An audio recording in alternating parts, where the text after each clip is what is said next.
आधा से बेसी सूखि गेल छलैया। देखियो एकर डाढ़ि कटने छियै, एहिमे हमर हाथो कटा गेल रहे।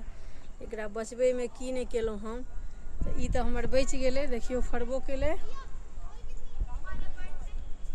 देखियो अहाँ सब।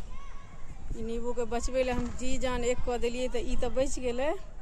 लेकिन अहाँके देखियो चौधरी जी से हम गाँवमे रहथिन। ओ तऽ कहलियनि बड़ी डिस्टर्ब रही, तऽ कहलथि की भेल। हम कहलियै यौ हमर नेबो गाछ सुखा गेल, से अहाँ नेबो गाछ हमरा आनि देब। तऽ चौधरी जी हमरा गाँवसँ नेबो गाछ आनि देलथि। देखियो ई गाछ हमर सूखि गेलै, जेकि हम मंगेने रहियै से सूखि गेलै। इएह किस्मतके बात होइ छै। आ जे सूखल छलैया से जिन्दा भऽ गेलै, तकरा फेरियो इएह भागके बात छै। देखियो मंगेबो केलिए तऽ ई मरि गेलै, आ ओ गाछ हमर, ई गाछ हमर बचि गेलै। देखियो कतेकरा हम की नहि सेवा केलिए, डिटेल बतायब बादमे अहाँ सबके की सब हम केलिए एहिमे।